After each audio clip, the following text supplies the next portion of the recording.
at the Port of Oakland. As the mayor of Oakland, I have 3 priorities right now. First and foremost is to ensure the safety and health of my community. And that starts with our port workers, as well as the residents who live closest to the Port of Oakland. Second, I want to ensure that our public and our community keeps constantly informed with detailed information about this operation, as well as about the COVID-19 virus in general. We recognize that this is a time that we must be guided by facts and not fears, and our public deserves to know exactly what is going on. And third and finally, it is our duty to help these people. The friends and families aboard this ship, the passengers who are sitting in fear and uncertainty, we as local government are pleased to step forward to assist our state and federal partners in this humanitarian effort. I also have been clear with our state and federal I've been clear with our state and federal partners about the context of the Oakland community. This is a community that has suffered decades of environmental racism and injustice. And that is why it is so important that we assure this community with the full facts about how their safety and health will be protected. I have received some very strong assurances that this operation will employ the best isolation practices known, that the operation will be conducted in a manner that minimizes the time for the Grand Princess to be at the Port of Oakland, and that once the disembarkation operation is complete, that the ship will depart Oakland, that no one will be quarantined in Oakland or released to our community. We want to appreciate the partnership and the good values of our state and federal partners in this moment. And I really want to extend my gratitude to Danny Wan, the director of the Port of Oakland, who is here with us, all the port workers, the City of Oakland workers that have just come together over this weekend to help and assist in this humanitarian operation. It is the right thing to do. We have to not let our fears dictate or impede our humanity. So with that, it is my pleasure to welcome the great governor of the state of California, Gavin Newsom. Thank you. Thank you, Madam Mayor, and thank you for your leadership. I want to underscore that, and I will in the course of my remarks. Let me contextualize this moment, and we will have ample opportunity to answer all your questions related to the Grand Princess and the logistical operation that is currently underway. But I want to just update you on the latest numbers of positive tests in the state of California, number of people we're monitoring, and how we're doing with our testing regime. Currently, 114 people have tested positive in the state of California.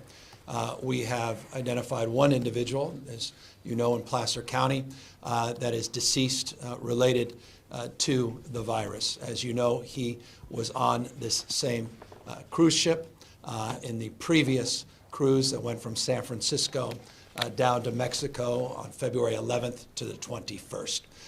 We are monitoring some 1,540 individual Californians that were on that original cruise. Currently, we have identified 12 individuals on that cruise that now have identified as positive for COVID-19. Again, that number is fluid. That's the number we have from this morning. Of course, we'll be updating you on a daily basis. Broadly, the state of California has over 10,000, in fact, 10,257 individuals that we are monitoring in 49 health jurisdictions throughout the state that have come in independently of our repatriation flights and independently of the cruises through commercial airlines. So I want to give you the magnitude of the people we're monitoring and the incredible effort that is underway at all levels of government in a state, for those not familiar, that has 58 counties and some 480 plus or minus cities. And so this has taken all of us to work together in a deeply collaborative way, and I'm very grateful for all of our partners, particularly in the health care sector, for their stewardship. And now let's go back to the issue at hand. The Grand Princess currently is some 10 to 12 miles offshore, and I say 10 to 12 because we're moving it back within that footprint. Roughly 2.5 hours away when they have the green light to come in to the Oakland port.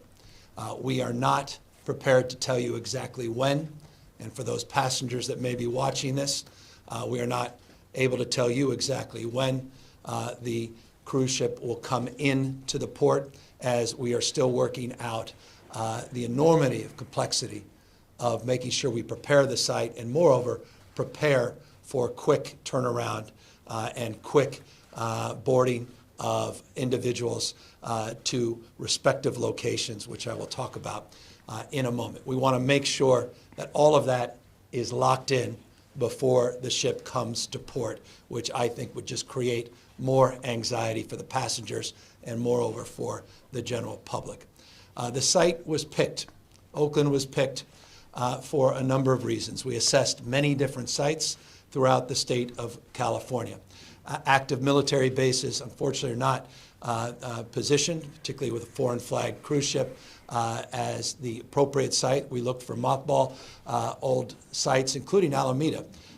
We had originally looked at Alameda as a preferable site, the old naval station there. Unfortunately, some of the silting issues, some of the drafting issues created some concerns, and that site was knocked off the list. Some have suggested, because it's based in San Francisco, this cruise ship, that San Francisco and the port should assume this repatriation effort. That was assessed. The logistics of that site along the Embarcadero, the proximity to residences, the disruption that would have ensued was such that we determined that was not the appropriate site. Other sites across the state of California were considered. In the southern part of the state, and again, by multitudes of assessments, we felt better and more appropriate to have it here in Northern California for reasons I will lay out in just a brief moment. This site allows us a number of advantages. Number one, the ability to secure the site. The site is currently being secured, it's being fenced, and it's being secured by federal personnel. Roughly 10 acres of this site. The site is currently being cleared. We have a number of vehicles on that site, leased vehicles, the ability to contact the individuals that own those vehicles, to look at the existing contracts, to waive the provisions of the contracts, to provide ample opportunity to move those vehicles, presented a logistics opportunity, and we are currently executing that opportunity. The site being cleared is happening as well in real time as it's being secured. But the site offers a number of benefits. Number one, proximity to the Oakland Airport, which will provide us the ability to allow foreign passengers on this crew to be repatriated in their home countries, at least in specific terms, to Canada and other chartered flights that are currently logistically being prepared. There will be no contact with the general population and terminals at the Oakland Airport. This will all be separate, and all of these individuals are being processed in partnership with the State Department and others for those chartered flights. So that was one benefit of this Oakland site. Number two, proximity to Travis Air Force Base. As many of you recall, the state of California, since late December, but more formally late January, was the state that has provided the most support for the United States and U.S. citizens that were overseas to repatriate them with direct flights. A number of those direct flights went into Travis, into Miramar in Southern California, and Marsh and also in Southern California, but more broadly defined as parts of Riverside. Those operations were successful. The logistics and the preparation of those sites are such that they are advantageous in terms of our repatriation now of this cruise ship. So the opportunity for us in this region, near Travis, near Solano County, Oakland's uniquely positioned to quickly move those passengers to be quarantined disproportionately at Travis, but a number of them possibly down at Miramar. So let me break this out and try to create some sequencing so that people have some clarity. The ship will come in sometime tomorrow. The expectation is to determine what the best cross-current conditions are, as well as tidal conditions, to create the opportunity to have a window for a ship this size to come into a port where it's typically not being docked. I can bore you with the technical details, but anyone that understands this space, no one better than our bar pilots that need to go on to the ship with the appropriate protective gear that needs to be fitted, and making sure that they have the opportunity to have those windows where they have confidence. Those are windows that are typically just a few hours. So in the morning, make up a time, 3 to 6, and then 2 to 4, whatever they may be. There'll be windows, and you'll hear more about those. I'm making those up, but you get a sense of the windows that will avail themselves tomorrow as it relates to cross currents and tides. So that's why we can't give you a specific time. But we anticipate the ship coming in tomorrow. We are also taking care in the immediate term, not only determining when the ship comes in, but providing the opportunity for triage that we will be conducting in the next few hours to occur before the ship arrives. We have what we call these hasty teams that are going to be making their way onto the ship anywhere around 3 p.m. West Coast time today. They will be triaging the passengers. They'll be getting a better sense through screening, through interviews of the needs of the passengers, and that will allow us better preparation on the port property in anticipation of their arrival tomorrow. I want to remind people that are rightfully concerned about the passengers, as all of us are, that the passengers assumed that they would be back home already. Many of them came with medications for the period of time they thought they would be on board, and those medications are also being provided to the extent they already have been. In some instances, people have already been a beneficiary of medications, but obviously with the new medical personnel going on, those will be secured this evening as well. We will move forward by prioritizing those that are most acute. First tranche people that will come off the ship in a rapid manner will be those that are symptomatic and those most in need of medical support. Those that are in need of hospitalization, that is a number that needs to be determined, will be sent to appropriate medical facilities in and around the region, and those protocols are well underway for those that we are currently providing care for throughout not only Northern California but the state of California. Next group of people will be California residents. There are currently 2,421 passengers on this ship, 1,113 crew members in addition to those passengers. Some 962 of those passengers are based on our manifest California residents. They will be prioritized, and those California residents will be secured, boarded onto appropriate vehicles, and brought again with priority to Travis Air Force Base to begin a 14-day quarantine. Those non-California residents, as I mentioned a moment ago, those that are foreigners, some 54 countries represented in total, that includes crew and passengers. We will be providing those charter flights for the largest cohort of those passengers as another priority to move them forward. Non-California residents, American citizens, will be transported to other locations, disproportionate number, into Texas, Laughlin, and into base in Georgia. So that's the current protocol, and that's the current expectation of prioritization and the distribution of where individuals will be sent. There is one cohort, rather significant, again, 1,113 crew members, of which 19 of the 21 that were tested positive are crew members. We will quarantine them, as you may have heard, it's been publicly stated, on the ship. That ship, after all the other passengers have been attended to, that ship, once quarantined with the remainder of the crew that are appropriate to remain on the ship, that ship will now turn around outside of the San Francisco Bay, no longer in the port of Oakland. This entire operation, we hope, but this is dynamic, so do not hold us to account, is a 2-3 day process. That's what we believe this turnaround will take. That's based on our preparation, and that's why we ask just patience as we prepare the site and make sure the screening is appropriate and to make sure that we have all the logistics at hand so that we're doing this in an appropriate way. It's ready, aim, fire, not ready, fire, aim.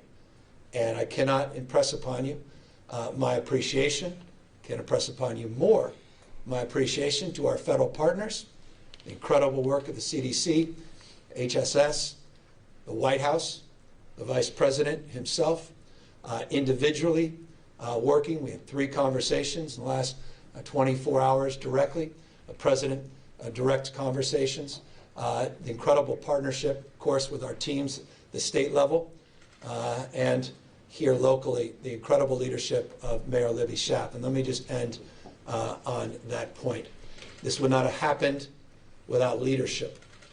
Some folks turn their backs in times of distress, in times of stress. The political answer is oftentimes to abdicate responsibility and accountability. That is not exampled here in Oakland. What you see next to me is a leader that was willing to take responsibility for those in need, take responsibility for American citizens, take responsibility for Californians, take responsibility for many that may end up being residents of her own city in this broader county.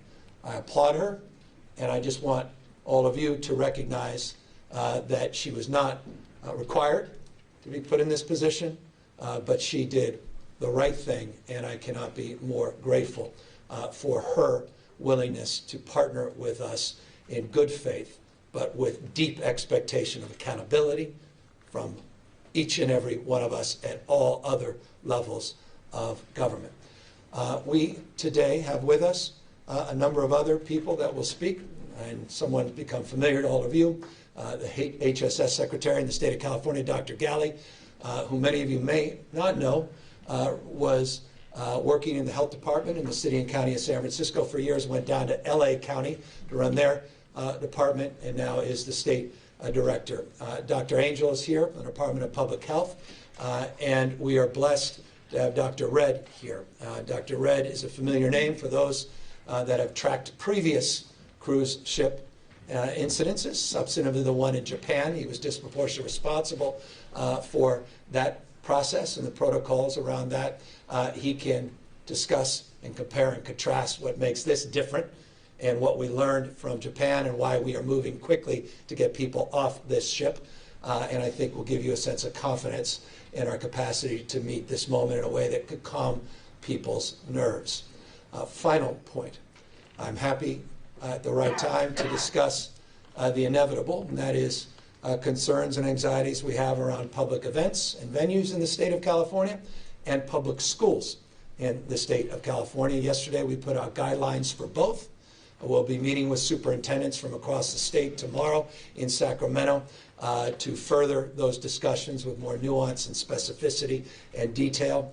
And anyone that wishes to request any additional information, we're happy to also provide that, as that is, as a father of 4, a conversation I am having often and understandably. Accordingly, each city across this state has also adopted protocols on public venues that is also increased the level of inquiry in that space, and we will happily answer our point of view for the same. So that's where we are in broad strokes. And now, with more logistics around the medical component of this, let me ask Dr. Galley to come up, and you'll hear from a few others, and then we're here to answer any questions, including from the Assembly member, Bonte, who's kindly here. Just one moment. Dr. Galley, briefly, sir. Sure. Thank you, Governor, and really I want to echo Mayor Schaaf, the gratitude we have for your leadership, for being the wonderful partner in all of this hard work. I want to also acknowledge that we've spent time over the past 24 hours talking to our county health partners from the County of Alameda, really digging in this morning to these medical logistics, what is going to happen as the ship comes to port, how can we assure that the workers involved in bringing people off the ship are equipped with the most important and to fulfill guidelines with the CDC and state guidelines, the personal protective equipment, that we have all of the right questionnaires, that we get all of the information from the hasty teams that are going to be on the ship today, and that we're able to assimilate that information quickly to prioritize the passengers coming off the ship, ensuring that we keep exposure to those who might be positive or have symptoms low, and we get them to the right clinical services that they need immediately.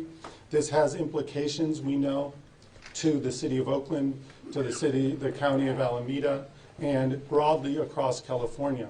And as many of you know, we have been for weeks, months, preparing and escalating our response to COVID-19 across the state, preparing many labs across the state to be able to do testing, asking on a regular basis for supplies for testing from the CDC, having all of those requests fulfilled, ensuring that we're working hard with many of the health providers that stand behind me and across the state of California to ensure that for our increasing cases in the community, we are well prepared.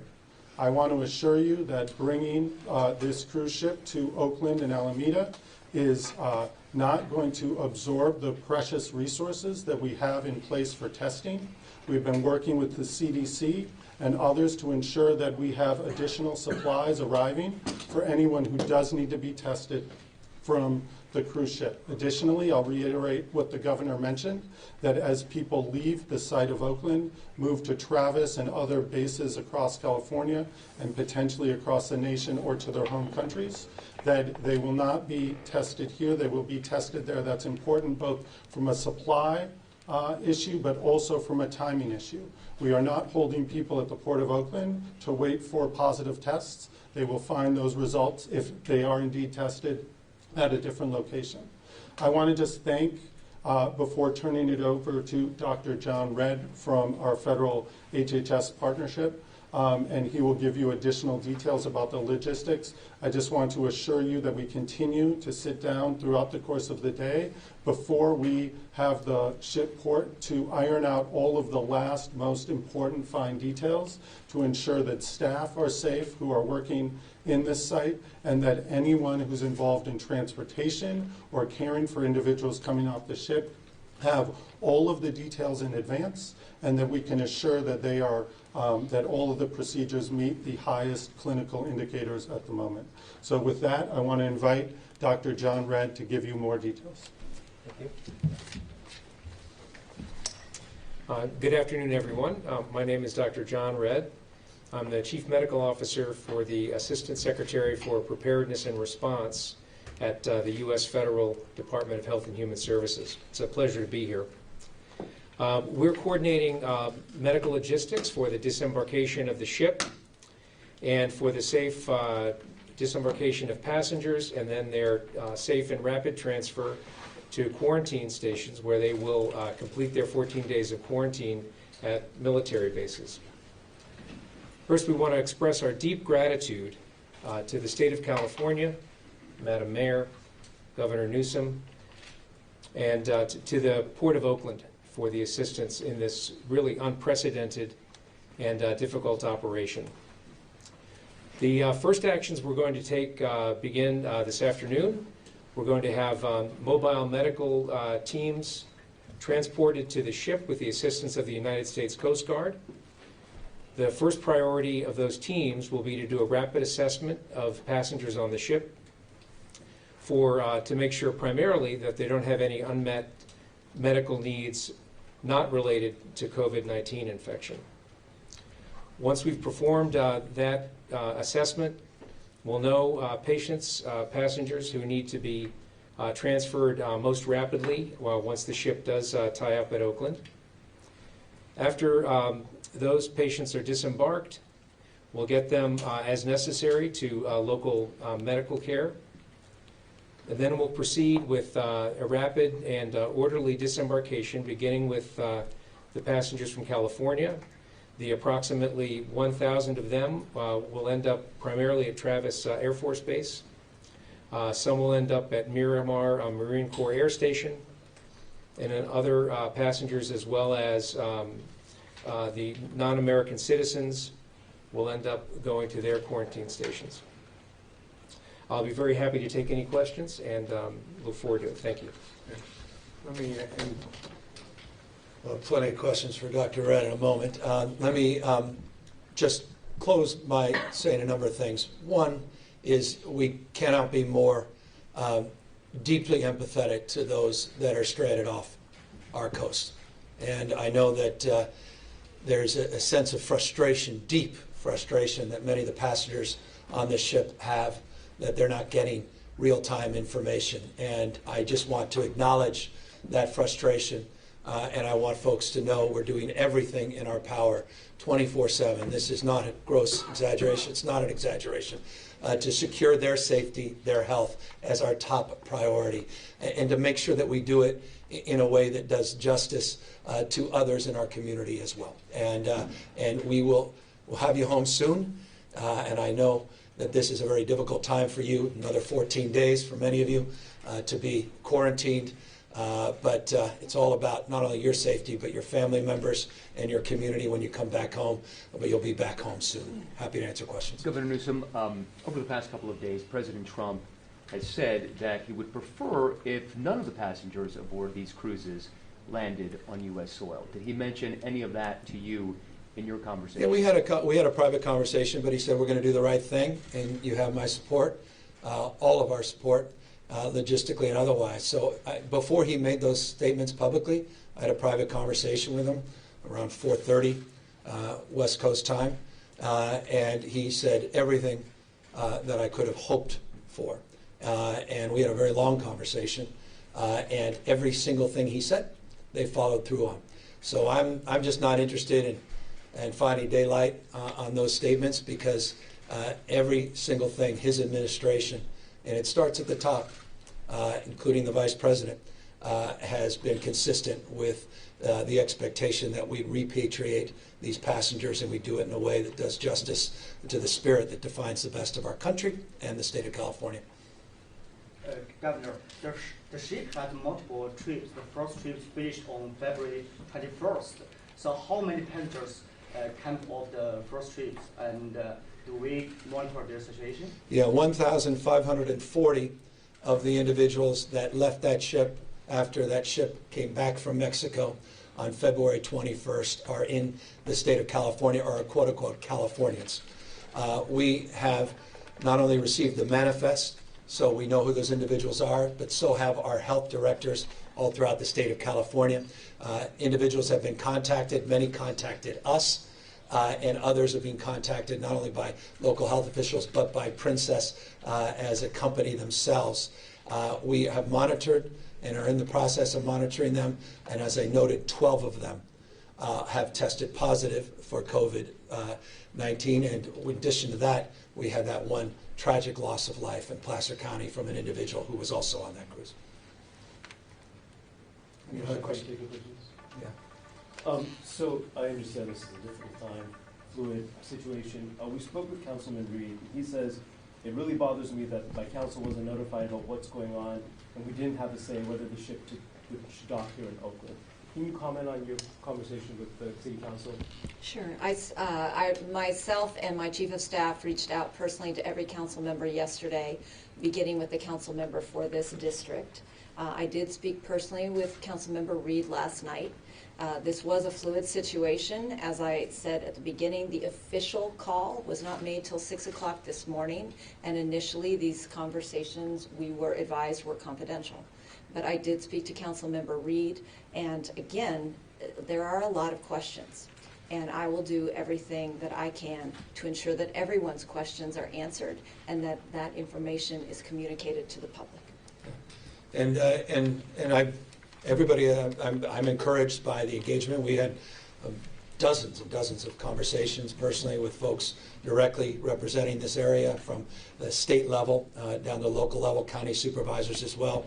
And we will continue to avail ourselves in real time to answer any of those concerns, and we look forward to working with the council member. Anybody else?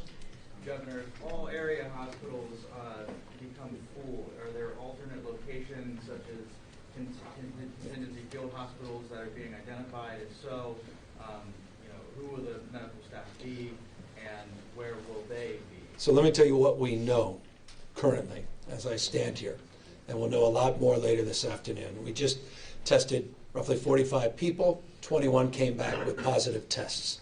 Of those 21, 19 were crew members, 2 were not crew members. Not everybody that's tested positive, as you know well, has symptoms that require hospitalization. Quite the contrary. Roughly 80% of people that have the novel coronavirus have mild, relatively mild symptoms. A small percentage will need more acute care. We're determining and triaging the number of individuals that may need that acute care. But because it skews younger, as crews tend to skew younger as well, we are not in a position to believe that there are hundreds and hundreds and hundreds of people that are going to require immediate hospitalization. Quite the contrary. If there were, we have more than enough capacity in our system. As you know, we've been making this very public over the course of the last number of months, not just days. We've been running tabletops, pandemic exercises. Every local jurisdiction requires their own pandemic planning. The hospital system in the state of California, to put it in perspective, has over 80,000 beds. The hospital system is required to estimate surge capacity anywhere from 10 to 20%. And in addition to that, we have identified state sites all throughout the state of California.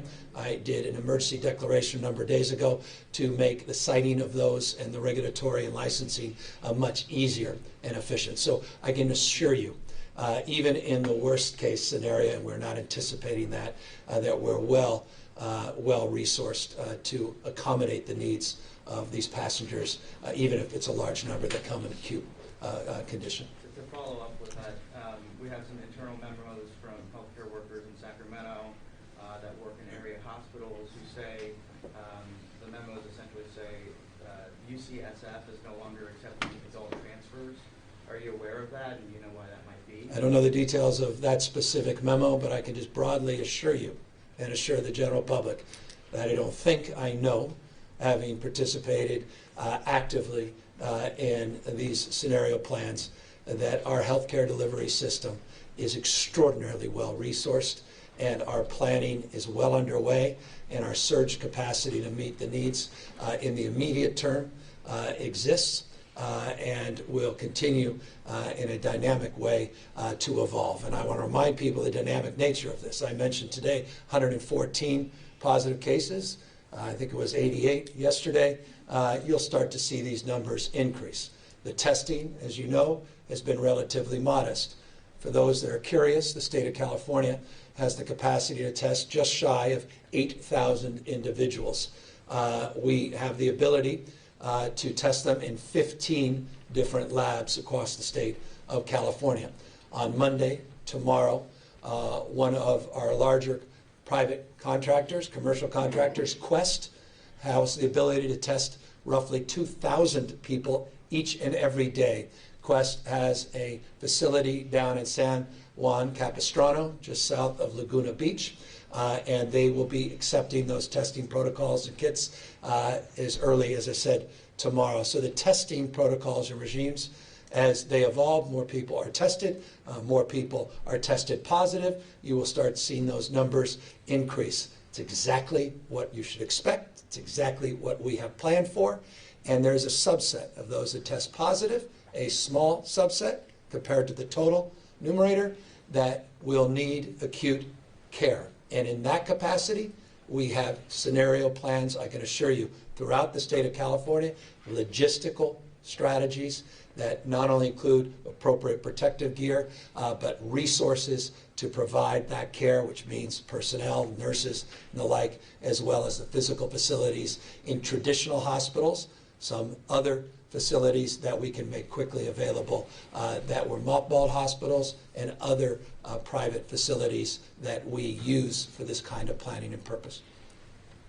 Was there a city that you asked that said no and then asked the city of Oakland? No, we assessed the most appropriate location. To be candid with you, after all the assessment, the geographic, the logistical assessment, the proximate issues that I referenced a moment ago, the Alameda base was the preferable site, candidly, as it relates to the first look.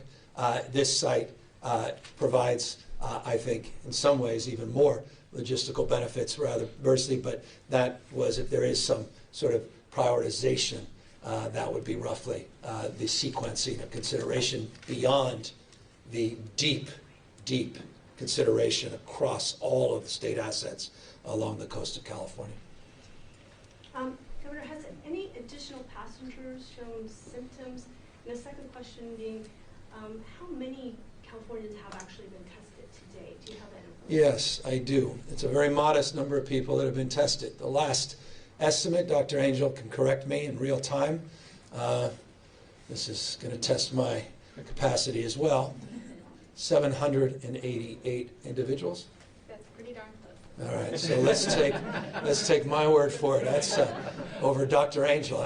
Maybe we have that backward, but the last number that I received this morning was 788 individuals have been tested. And again, the testing protocol is radically about to take a new, well, it's going to evolve very rapidly as now the commercial programs, not just Quest, but LabCorp, which is in North Carolina, starts accepting these tests as well.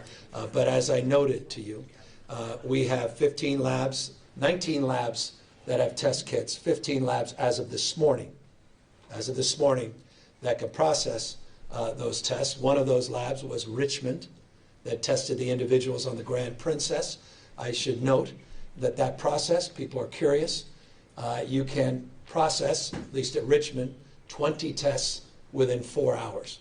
That does not mean everybody's notified within just 4 hours, but the tests are processed about 20 at a time within 4 hours. As we expand our capacity with these other locations and obviously have Quest that is purposely in this business, or rather principally in this business exclusively, that testing capacity just at that one location in San Juan Capistrano will exceed 2,000 tests per day.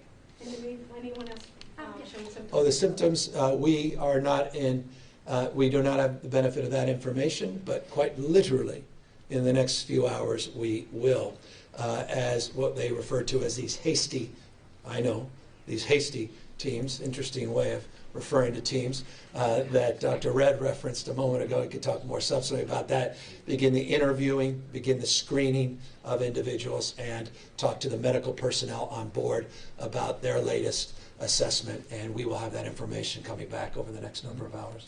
Governor, And Dr. Redd, I'm going to take advantage. When you have you shouldn't be asking a governor any questions when you have Dr. Redd. Well, in reference to the assessment this afternoon, we've been in contact with the medical crew on the ship. And as of now, we don't have information that there are additional people with symptoms that are compatible with COVID-19. But the plan is to go on board the ship and liaise with the medical providers there, and then subsequently begin to assess. So we will have more information as that is ongoing. Doctor, do you know where the ship will board after they're done with the quarantine?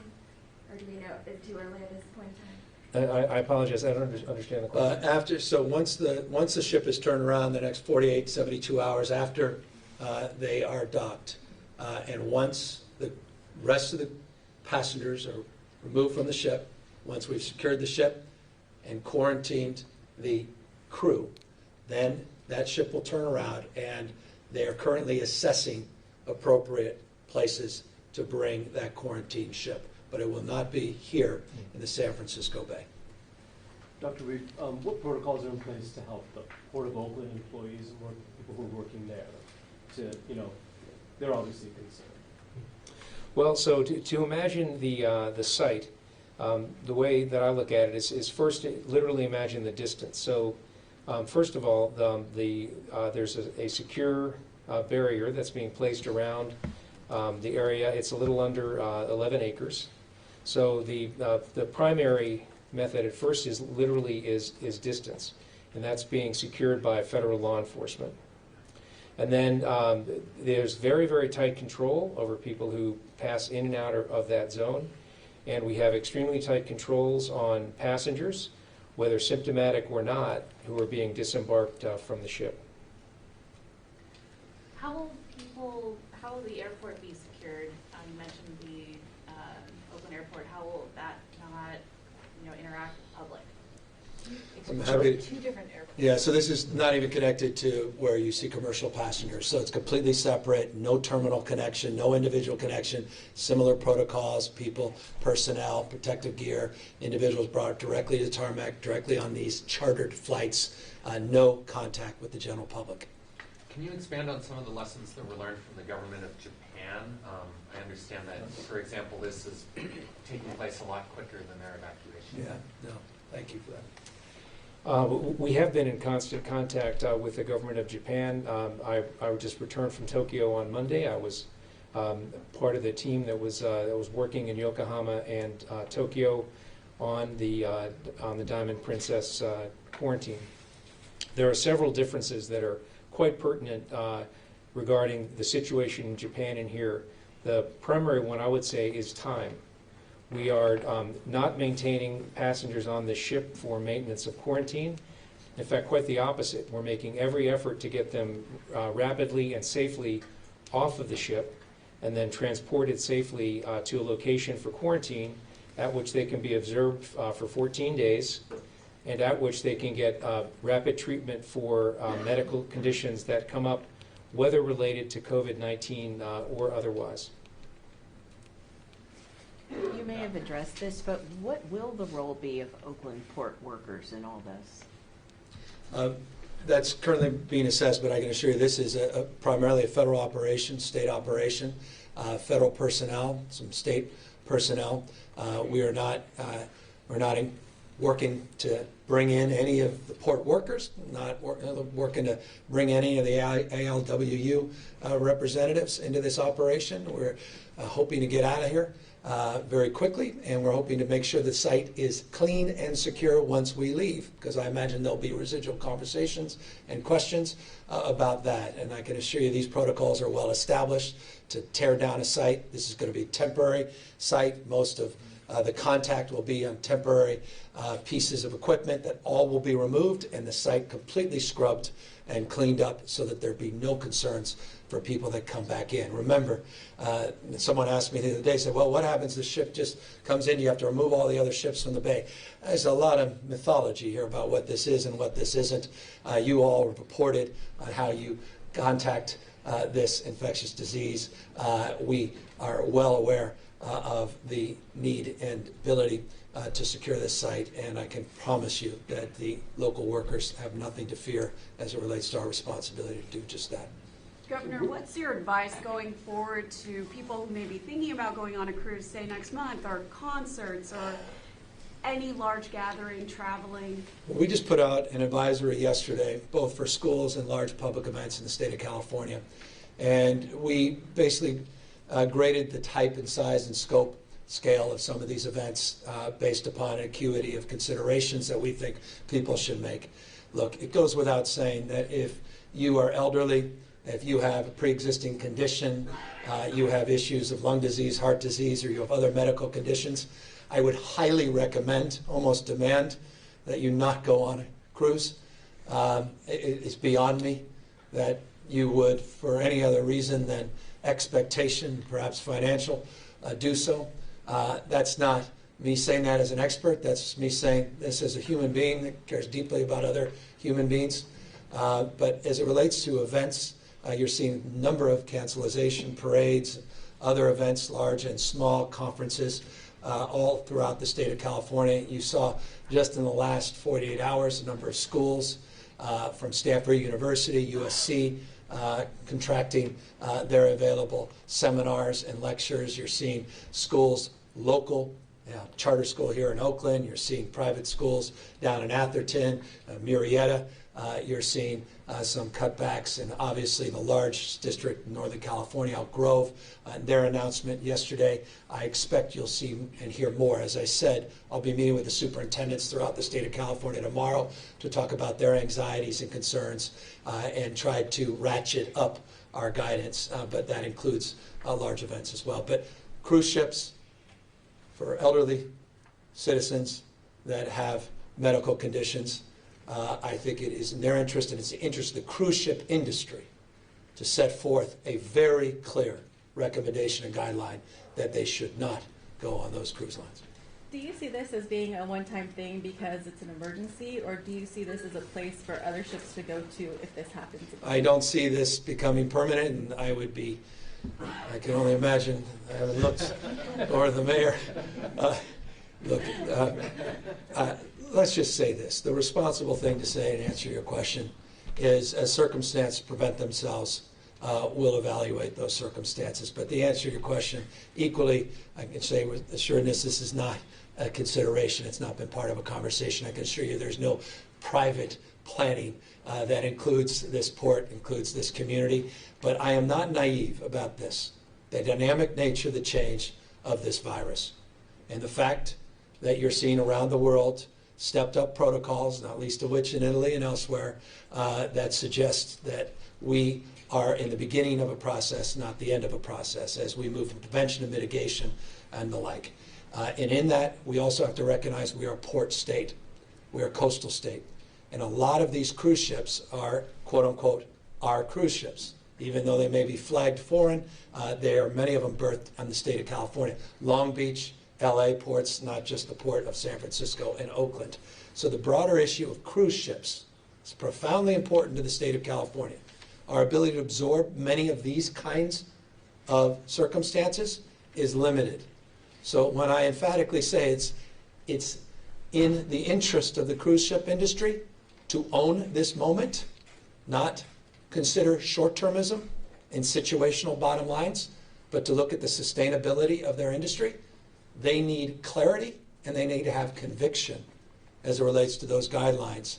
And I can assure you, to the extent possible, we can influence that. If I'm not trying to do so already, I assure you will hear a lot more from me in the days and weeks, because we simply, as a state, cannot experience this kind of operation at the scale that is likely if people continue to participate with those conditions on these large cruise ships that come in and out of our ports. Governor, last night, VP Mike Pence said he was looking for a non-commercial port. Yeah. How does that jive with the final? It's not, and to be, yeah, they were, and to his, I don't want to suggest, again, we can nitpick on that, though it's profoundly important because people went some confidence on that. But that was the consideration that all of us were under the assumption, including the Vice President of the United States, based on the initial assessment of the Alameda Naval facility. And so that's what he was going off of. And I don't criticize him for that. It's a quick clarification. It's non-passengers. I mean, he's in essence saying an isolated site. So again, I have no reason, you know this, we're in 68 lawsuits with this administration, and so I've not held back. But I got to tell you, I'm not interested in trying to pick apart arguments and take cheap shots. The Vice President of the United States was taking notes. Vice President of the United States held 3 specific calls with me personally, in addition to the myriad of other calls. His team has been truly exceptional. I don't have reason to say that, except it's true. And while it's true he said that, I don't hold it against him because I understood what he was referring to and why he was briefed of that. But no, in real time, as he said that, we were processing this new consideration. Dr. Redd, the Grand Princess recently announced that it's going to start letting small groups of passengers outside of their cabins and up aboard on deck. What's the recommendations by state health officials, and being so close to the ship docking, is that the right move right now? I don't know about specific recommendations for the Diamond Princess. Are you referring to people who remain on The board? Grand Diamond. The Grand Diamond. Oh, pardon me, here. Yes, thank you. This one, sorry. I'm not aware of that recommendation. We're going to get out to the ship this afternoon, and we'll be taking a particular look at the situation there. I think the question I'm getting to is, should passengers be quarantined in the rooms with the unknown of whether or not the virus is still aboard the ship? We are recommending that passengers remain in their rooms, and the point being that we're making every effort to get them off of the ship absolutely as quickly as safely possible, and we think that that would be the safest course. Dr. Reed, we talked a lot about passengers, but the 20 who tested positive, overwhelming majority was crew. So what's being done to, and maybe this is for the cruise ships, but your crew members may have been infected and then went on another cruise. So what's going to be done to look into that situation so that we don't have them on duplicate or different cruise ships? Well, our primary responsibility has not been toward the crew, but is toward the passengers, and those are the efforts that we've been making. And I would have to refer questions about management of the crew to other authorities. And maybe I'm one of those. We have been tracking those that were on the original leg, which is the San Francisco to Mexico, that then went and transferred to other ships. And you may know that we had one of those crew members was just tested in Southern California that was on another cruise ship. So we are monitoring those individuals that have moved to other crews, and clearly those protocols from the industry's perspective need to be sharpened, but from a health perspective we are very engaged hand in glove in the monitoring and the tracing and tracking of those individuals. Some state health officials are saying that the CDC has been slow to confirm presumption positive tests. Is California experiencing that with our department? Everything we've asked for, we've received. As I said, we have just shy of 8,000. We have the ability to test 8,000 people. And I say that because you hear kits and you hear tests. Remember, you have to get confirmation on tests, so you can double the number of those tests because we've got to get confirmation. But we have the ability to test just shy of 8,000 individuals, and we have the capacity to do much more in the coming days. We can look back. We can lament, we can talk about could have, would have, should have. We're trying to meet this moment. We're trying to own our responsibility at this moment, and we're trying to build capacity. But I can assure you, from the conversations we engaged in going back weeks, that every request that we had and protocol related to those requests was met. And we're very grateful for that partnership. And I don't know, Dr. Galley, you want to amplify that, or perhaps even correct me if you feel differently? No, we in fact just this morning asked for an additional 12,000 tests so that we could ensure that we had ample supply in California. The CDC has assured us that in the days to come we will be receiving those. This is above and beyond what we know are private labs in Quest and LabCorp. The examples the governor gave will be available across the state. So the testing capacity is great. I think one part of your question was the sort of indeterminate nature of some of the test results. We feel very confident that in our labs we're able to turn around accurate tests quickly. Some of it is about getting the test specimens to the lab to be processed and then communicating that reaffirmed with a second run test that it's a positive or a negative, and getting that in the hand of the providers and the people who were tested immediately. So we feel good. You knew early on that there was some hiccups in the testing assays, and the CDC immediately went back in a very quickly evolving situation and refined that assay, and today's assay has been validated and is very strong. So we feel confident with the tests in California that we're giving accurate information as quickly as possible to all those who've been tested. And I just, as a proof point of that, you may recall our first press conference in Sacramento, where we were critical of this point. Literally hours after that press conference, the new protocols and procedures went into effect. So that gives you a sense of the immediacy of that response. Governor, could you talk logistics of how the passengers are going to be transported to Travis, transported to the airport? Yep, safely and securely, boarded, bused, appropriately transported with strict protocols that are well established. Individuals will not come into contact with general public at any point of their journey. We have strict protocols as it relates to these charter flights that are completely separate from the general population and the terminals at hand. And as the mayor said, this is a separate part of the airport that some folks know well, others, the rest of us don't know as well. And that's just to suggest a lot of private planes go in and out of that area. Take just one or two more, guys. I'm sorry. Charter buses or military vehicles? Yeah, I don't know. We're working to logistically appropriate those. They're charter buses to transport both from the dockside to the airport and also from the dock to side to Travis. Quick question for the mayor. Can you address, I know at the beginning you said Oakland's been a victim of environmental racism.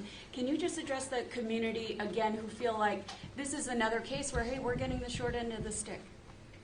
I think it's very important to acknowledge the community context, that this city and this neighborhood in particular have been the victims of environmental racism and injustice for decades.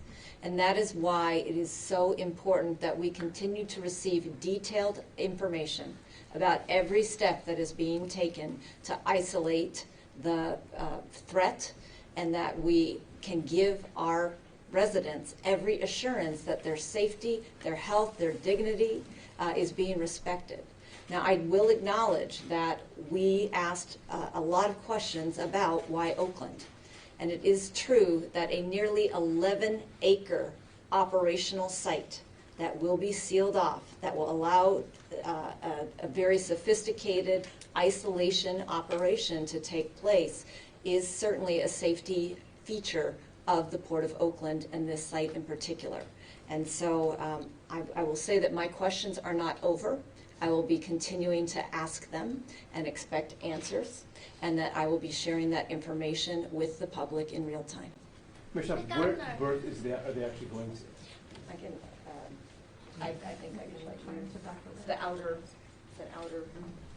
Yeah, Dr. Red, you want to, maybe you can, in your unique way, explain exactly where we are birthing the princess. I'm not sure of the number of the berth at the port, but the idea is to pull it up centrally. Yeah. And Mark, maybe, here's our Director of OES, Office of Emergency Services. Good morning, Mark LRDG. So right now, what we're looking at is what we call the outer harbor area. It would be, if you're coming onto the Bay Bridge and looking to your left, you would see that in the port. There's a space that's been made available along that outer harbor, adjacent to the crane operations that happen there, where we're currently looking at that site. So it's being prepped now, and the governor covered the other parts. So that's what we're looking at. One more. So, Governor, how to solve the medical masks shortage problem? Well, we were able to provide for over 21 million, access of over 21 million masks that we had stored in previous event. Again, part of our pandemic planning. Those were cold stored, meaning they were appropriately stored, and as a consequence, despite the fact that some of those masks had an expiration date, they were all deemed to be, or at least the vast majority of them, secure because of our storage protocols. So 20 plus million we made available. These, I believe, were the N95s as well, so they're the more significant of the masks. But I want to just remind people that people shouldn't be running out and putting on masks unless they have their own symptoms and they don't want others to be infected or family members. That's appropriate. But if you think that a mask you just get off the shelf is somehow going to keep you from contracting this virus, I think you may be disappointed in that. And I'll remind folks, I see it all the time, people with these masks going like this with their hands 24/7. I mean, I don't know what they're trying to solve for except fear. And often, it's the acronym, fear is false evidence that appears real, false evidence that appears real. Often we are led by that. But I require, I think, more than I think we will require that those masks be amply available to our first responders as the top priority and made available to those that have symptoms. And I'm not concerned about access and availability. Thank you, everyone. Thank you. All right. Thank you. I know. Appreciate it. Let's do it. Want to do it? Yes. Oh, yeah.